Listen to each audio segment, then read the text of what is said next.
Hey guys, this is John from Ramona Music Center. We've got a really cool kit here. We got Jesse. Say hi, Jesse. Hi. Jesse bought this kit online from a really cool company called Solo Guitars. They do custom kits, all sorts of customizations, right? You can get like a couple different series. Yeah, they have different bass, guitar, Cool. even acoustic kits and like. Awesome. I haven't seen the acoustics. I'll check those out.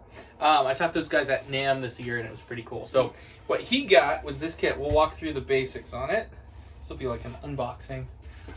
So most everything is going to be in this bag. So you see pick guard, hardware, pickups, all of your switches and stuff.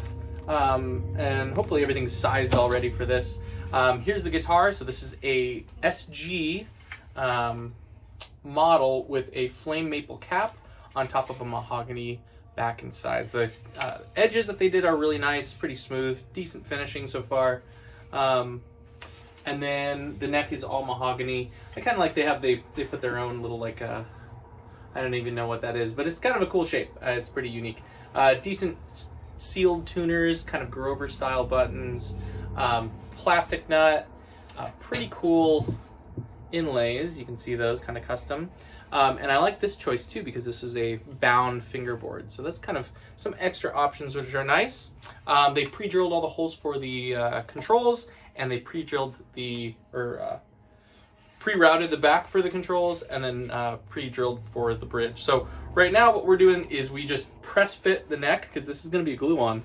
I don't know if you can see this, but this is one of the most important places to check before you glue it. You want to look and see if there's any gaps here, because that'll tell you if something hasn't been routed properly or not. This one's pretty good. They make it a little bit tight. On a high-end guitar, let's see how close I can get. On a high-end guitar, that's going to fit exactly like a glove. This one's got a little bit of over-routing right here. Jesse, can you see that? Yeah. It's just a little bit of space on the corner. So that we're going to have to kind of fill either with some kind of dust or something once you're done gluing it up. But the most important with these, especially glue-on, is you want to check the neck angle. So the neck angle is pitched at a certain degree so that the strings come up and they line up perfectly with the bridge. And what you'll find is that some of these kits are not done right, so that this is aims lower than it should be, and then you have just high action. Or you can have the opposite problem where the bridges have to be really tall to get it into spec. So that's kind of the main thing that I wanted to check. So this one looks pretty high. So normally if you're checking the neck angle on something, what you want to do is with the strings off, look down the neck like this, and you're looking down this edge, making sure that the neck is straight, and wherever the frets are pointing to, they should point to the top of the bridge. So go ahead and look down that and tell me what you see down this edge.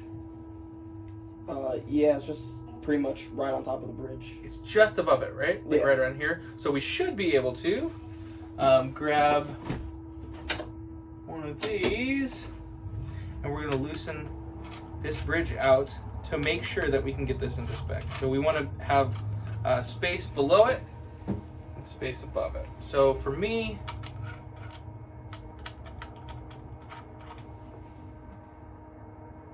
go ahead and look down that.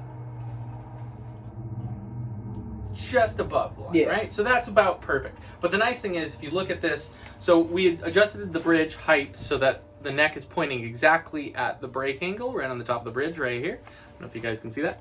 So now that we have that, you can see that there's a little bit of space, about 1/8 of an inch underneath it, and 1/8 of an inch above it. So we have enough room. This one's just a little bit tight for me.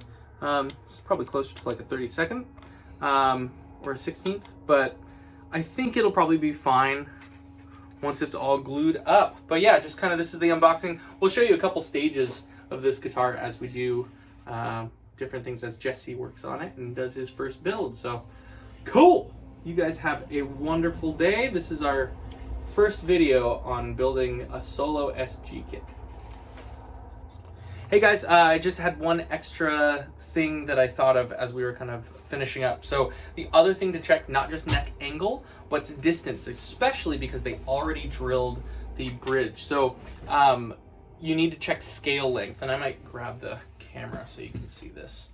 Or I'll just angle it down a little bit more.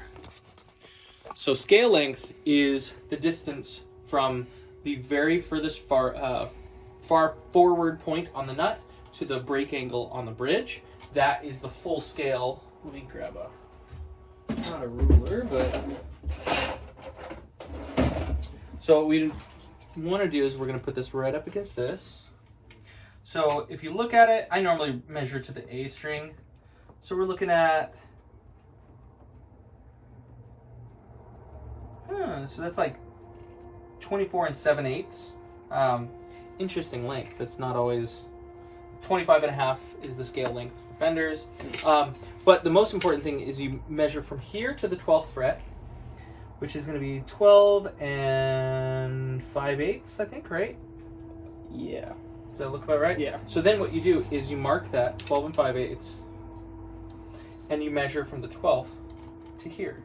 So you can see this is just a little bit past 12 5/8, but we should be able to adjust it. But that's what we want to check. If that's longer or shorter, then you'd have to ship this kit back. Mm-hmm. So fortunately, it's within spec that we should be able to get it sitting right, and you are totally cleared to glue this in. Sweet. As Jesse and I were talking about this, there's one other idea. So this is addendum 3. Just a little tip. He's going to go take this home and glue it up. So he needs to clamp it down. There's not a lot of space in here, so he needs to probably put 2 clamps in here. But one tip for the back. So the back here is still raw wood. So if you put a clamp and tighten it down, this would probably leave the marks. Yeah. So you want to use either a big plate of like steel, big plate of, you could use acrylic, but make sure you have something on the back here. It can be the raw clamp on the front side because this is going to be hidden by the pickup. Yeah. Got it?